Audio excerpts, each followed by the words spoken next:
ഇന്നത്തെ നമ്മുടെ യാത്ര നെല്ലിയാമ്പതിയിലേക്കാണ്.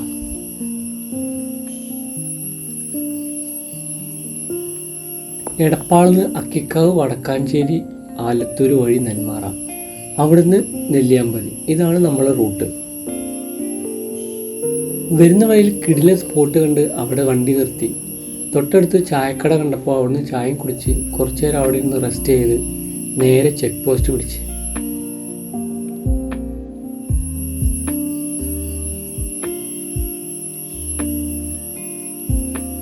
ചെക്ക് പോസ്റ്റ് രാവിലെ 7 മണി മുതൽ വൈകിട്ട് 3 മണി വരെയാണ്. അന്ന് തന്നെ തിരിച്ചു വരികയാണെങ്കിൽ വൈകുന്നേരം 5 മണിക്ക് മുന്നേ ചുരം ഇറങ്ങണമെന്നാണ് നിബന്ധന. മഴ പെയ്ത് നിൽക്കുന്ന സമയമായതുകൊണ്ട് തന്നെ ചുരത്തിൽ ഒരുപാട് കുഞ്ഞു കുഞ്ഞു വെള്ളച്ചാട്ടങ്ങൾ കാണുന്നുണ്ട്.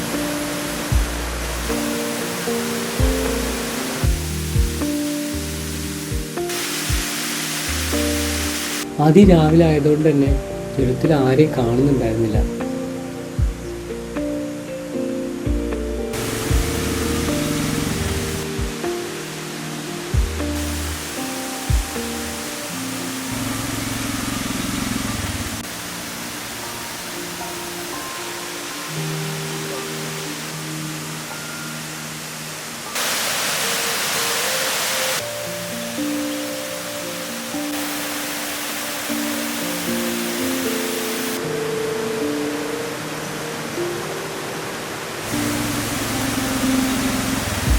വ്യൂ പോയിന്റിലെത്തുമ്പോഴേക്കും കോടമഞ്ഞ് നിറഞ്ഞ് കണ്ണ് കാണാത്ത അവസ്ഥയായിരുന്നു.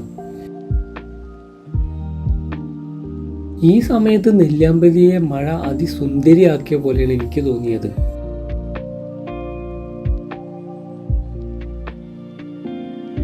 അങ്ങനെ ചുരത്തിലെ കാഴ്ചകളൊക്കെ കണ്ട് താഴെ ഇറങ്ങുമ്പോഴേക്കും വിശപ്പിന്റെ വിളി തുടങ്ങി. റൈഡിന്റെ രസത്തിൽ കഴിക്കാൻ മറന്നുപോയതാണ് സത്യം. താഴെ ഇറങ്ങി ആദ്യം കണ്ട ചായക്കടയിൽ തന്നെ കയറി.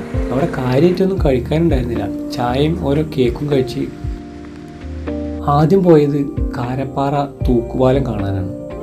തേയിലത്തോട്ടങ്ങൾക്കിടയിലൂടെ പോകുമ്പോൾ കാണുന്ന കാഴ്ച അതിമനോഹരമാണ്. പോകുന്ന വഴിയിൽ പത്രോസിന്റെ ചായക്കട എന്ന് പറഞ്ഞിട്ടൊരു ചായക്കട കണ്ട്. വിശപ്പ് ശരിക്കും മാറാത്തതുകൊണ്ട് തന്നെ ഒന്ന് അവിടെ കയറി നോക്കി. ഭാഗ്യത്തിന് അവിടെ ഇഡ്ഡലിയും നല്ല ചൂട് ഓംലേറ്റും കിട്ടി. ചാറ്റൽ മഴയും കൂട്ടിന് കോടമഞ്ഞും കൂടി ആകുമ്പോൾ കാഴ്ചകളുടെ കാര്യം പിന്നെ പറയണ്ട.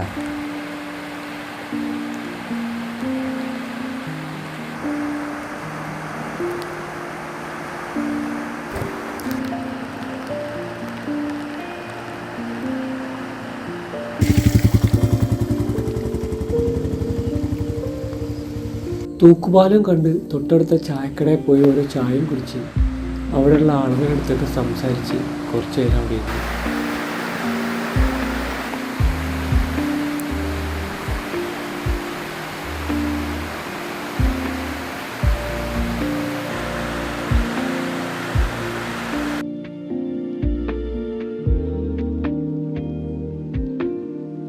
പിന്നെ പോയത് കാരപ്പാറ വാട്ടർഫാൾസിലേക്കാണ്.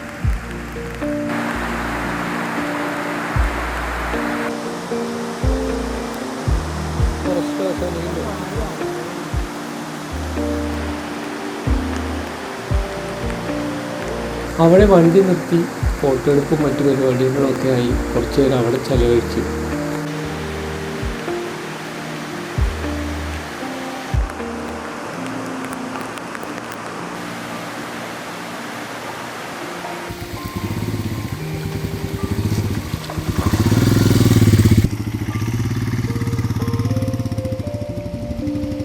മിക്കവാറും തിരിച്ചുള്ള റൈഡിൽ സ്റ്റോപ്പുകൾ കുറവായതുകൊണ്ട് തന്നെ ഹെൽമെറ്റും ജാക്കറ്റൊക്കെ പെർഫെക്റ്റ് ആക്കി ഞങ്ങൾ നേരെ ചുരം ഇറങ്ങാനുള്ള പരിപാടി നോക്കി.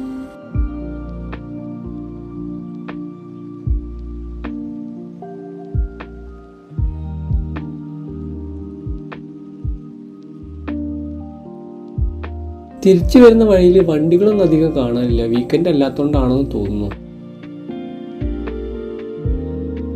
അങ്ങനെ ഞങ്ങൾ പാട്ടും പാടി നേരെ ചുരം ഇറങ്ങി.